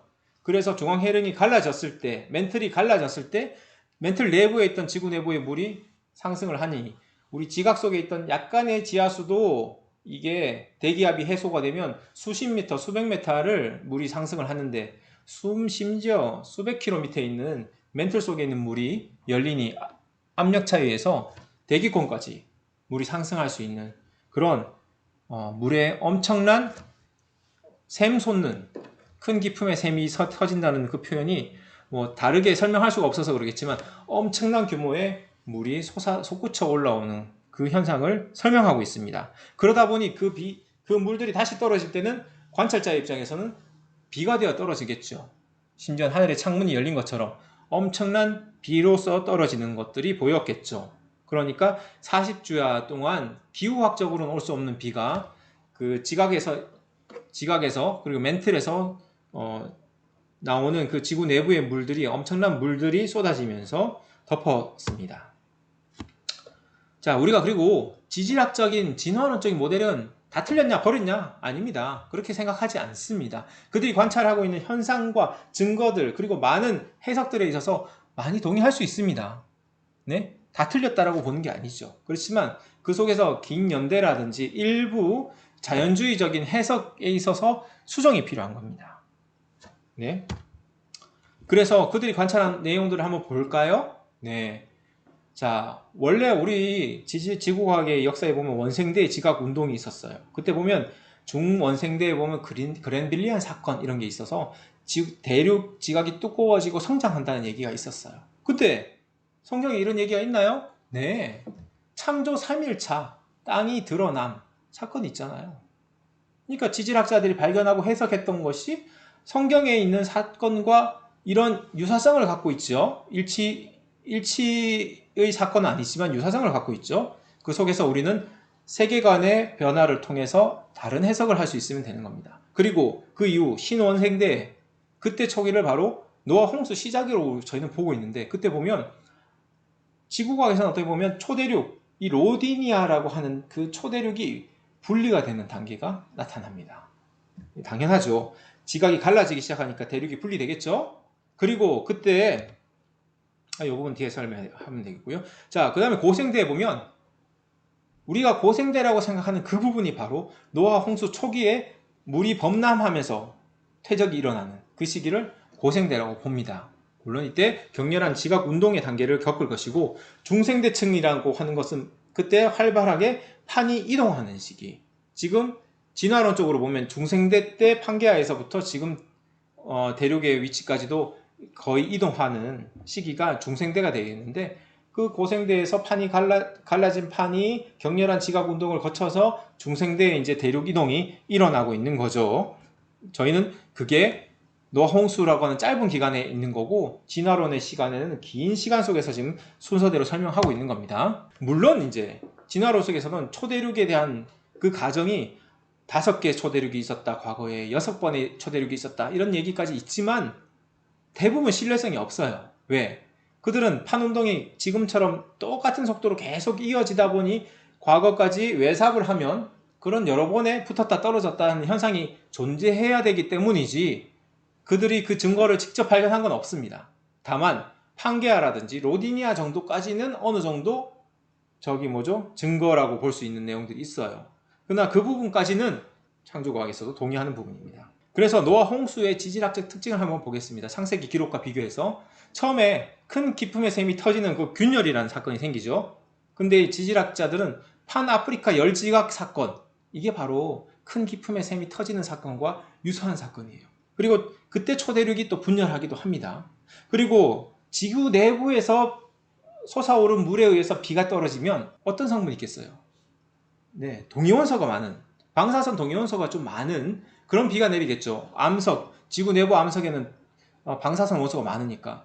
근데 이 바로 신원생대 퇴적물에 보면 SR 동위원소 비가 높아요. 그러니 성경의 모델과 잘 해석을 맞출 수 있는 거죠. 그리고 이제 바닷물이 침범하면서 캄브리아기의 퇴적부터 시작이 돼서 퇴적층이 생기고, 그리고 바닷물이 물러가면서 이제 판게아에서부터 이후 중생대 이후에 퇴적층이 또 생기거나 하는 거죠. 이게 바로 우리 지구과학의 지질 연대와 창세기와 요 연계성을 가지고 해석을 하면 그들의 얘기가 다 틀린 게 아니라 어떤 시간에 대한 개념이 다르구나, 이렇게 보실 수 있어요. 자, 그래서 요 표로 정리한 겁니다. 자, 노아 홍수 직전에는 로디니아라고 초대륙 시기를 갖고 있다가, 자, 대륙이 큰 기품의 샘이 터지고 대륙이 분리되기 시작하죠. 그 로디니아는 그 다음 단계인 판게아 초대륙의 형태를 갖고 있다가, 자, 이게 드디어 이제 홍수 후기로 되면서 갈라지면서 대륙이 이동되게 돼서 현재의 대륙 5대양 6대주로 이렇게 갈라지게 됩니다. 이때 앞에서 배우셨던 것처럼 지자기 역전 현상을 비롯한 많은 현상들이 홍수 기간에 발생을 하게 되죠. 네. 다시 한번 우리 지질학적 에너지가 이렇게 홍수 기간에 창조 6일 동안 엄청난 지질학적 에너지가 있었을 것이고, 그리고 노아 홍수 기간에 겹변적 판운동이라고 하는 운동과 더불어서 큰 에너지원을 갖고 있어서 큰 변화를 일으켰다. 그래서 우리가 배우는 맨 왼쪽 표가 바로 그 대규모의 그 생물학적인 멸종이 일어난 시기가 되겠습니다. 그것과 우리가 생각하는 지질연대표가 있죠.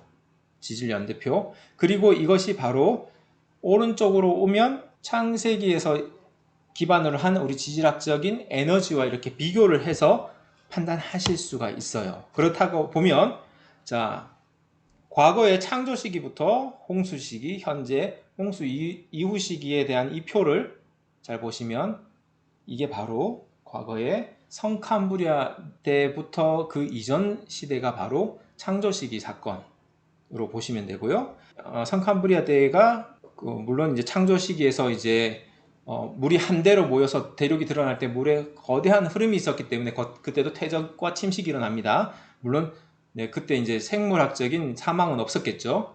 그 다음에 이제 현생이연이라고 볼 수 있는 고생대, 중생대, 신생대가 바로 노아 홍수 퇴적 사건이 이때쯤 일어나게 됩니다. 홍수 전기, 홍수 중기, 홍수 후기 시기로 맞춰지면서, 물론 이제 홍수 시기에 대해서는 창조과학자 내에서도 다양한 이론들을 갖고 있습니다. 학자들마다. 그래서 그렇지만 여러분한테 쉽게 설명하자면 거의 통일된 이론은 뭐냐면 성캄브리아 후기가 바로 노아 홍수의 시작 시기다. 그리고 홍수가 끝나는 게 고생대 말기가 끝나는 시기다라고 하는 학자도 있고, 이제 중생대 말기가 끝이라는 학자도 있고, 심지어는 신생대 후기가 홍수 종료 시기다라고 하는 학자도 있는데, 그냥 깊이 들어가서 따지기가 싫으시면 그냥 이렇게 이해하십시오. 자, 성캄브리아 말에서 홍수가 시작을 됐고, 고생대가 범람하는 물, 홍수 초기, 중생대가 물러가는 물, 홍수 후기, 그 다음에 신생대가 그 다음에 육상태적 기원의 후 홍수 시기의 격변에 의한 형성, 이 정도로만 생각을 하시면, 뭐 상세한 것들은 지역마다 학자마다 이론이 좀 다르니까 우리가 그것까지 고민할 필요 없어, 나 이 정도만 알래, 이렇게 하셔도 되겠습니다. 그래서 만약에 우리가 과학기사를 이렇게 보십니다. 2억 5천만 년 전에 바다 생물의 멸종 원인은 수온 상승이다, 이런 새로운 과학기사를 봤을 때 이거 진화론이 점점 맞아가는 게 아니야? 이런 마음이 드실 수도 있죠. 근데 반대로 보면 어떻게 돼요? 2억 5천만 년 전이면 중생대 초기네요. 그때 무슨 일이 있었을까? 격변적 판구조 운동에 의해서 그때 수온이 굉장히 뜨거웠겠네. 해양판이 막 새로 생성돼서 뜨거운 마그마가 올라왔으니까 바닷물이 뜨겁겠네. 그래서 노아 홍수의 시기니까 그때 많은 생물들이 당연히 멸종했겠죠. 우리 세계관을 바꾸고 과학적인 부분을 재해석을 할 수 있으니까 저런 기사들 얼마든지 보시더라도 해석에 어려움이 없으시죠. 그래서 저희가 새로 만들고 있는 책도 잠깐 소개를 하자면 격변적 판구조론에 관련된 최근 책이 준비되고 있는데 이 땅의 비밀이라고 하는 서정아 작가님의 도서가 준비되고 있습니다. 나중에 이건 어린아이부터 시작해서 어른까지 볼 수 있는 이런 책으로 우리 지구의 역사가 이렇게 그림을 통해서 한 번에 훑어볼 수 있는, 큰 기품의 샘이 터지는 것도 그렇고 저탕류가 흐르는 것도 그렇고 판이 움직이는 것도 그렇고 습곡이 생기는 것, 그리고 빙하기가 오는 것까지. 자, 여러분의 눈에는 이 영상의 디테일이 이제 보이시나요?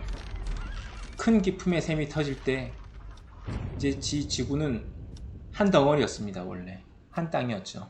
그 땅이 홍수 이후 사건에 의해서 점점 초대륙이 분리되고 갈라졌겠지만 처음에는 한 대륙에서 노아 홍수를 맞이하게 되었고요. 그때까지 사람들은 시집가고 장가가고 일상을 누리고 있었습니다. 첫 번째 그 물의 심판의 시기에도 우리는 도둑같이 그날이 올 줄을 몰랐습니다.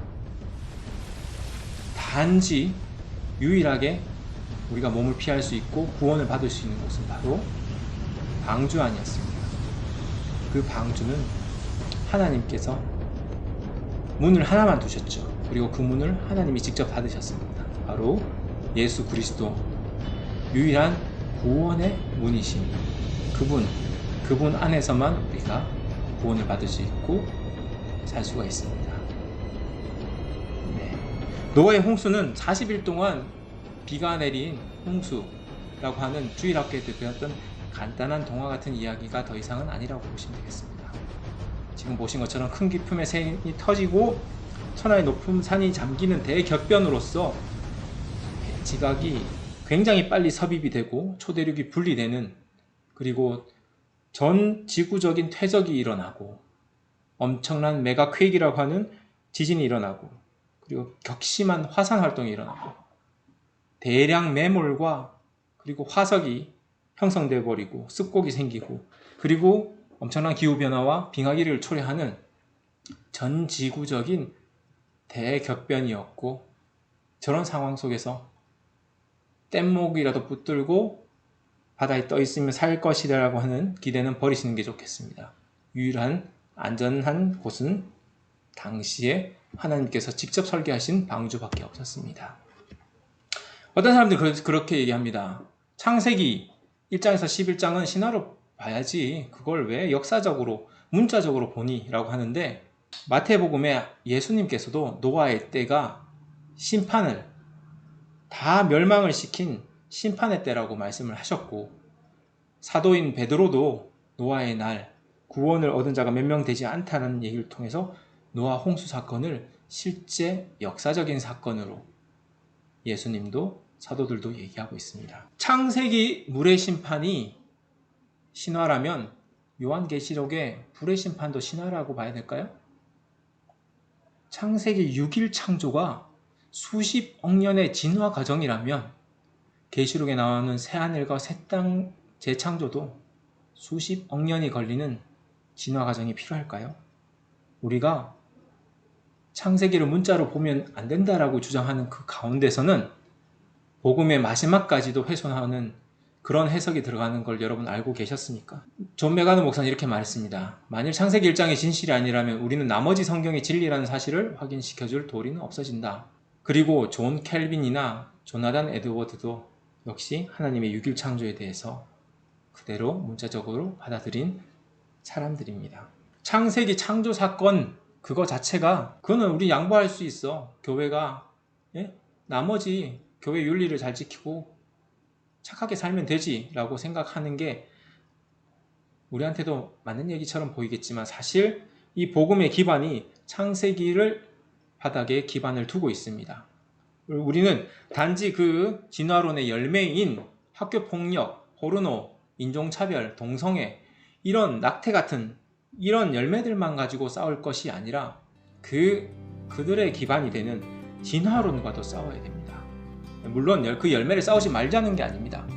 그 열매를 쌓음과 동시에 마찬가지로 우리의 포를 아래쪽으로 내려서 그 진화론과도 전쟁을 치러야 합니다. 그렇지 않으면 저 열매는 얼마든지 자꾸 생겨날 것입니다. 말씀드린 것처럼 우리 복음의 기반이 되는 이 사실들 가운데서 창세기에 많은 그 기초들이 담겨져 있고, 그게 훼손된다면 우리의 마지막 복음의 완성, 구원의 완성도 훼손될 수 있음을 저희가 느낄 수 있었습니다. 자, 여러분들이 만약에 입을 다무시고 있다면 하나님께서는 저 돌들도 소리 지르게 하실 것입니다. 오늘 강의가 좀 길었는데요, 경청해 주셔서 감사합니다. 이만 마치겠습니다.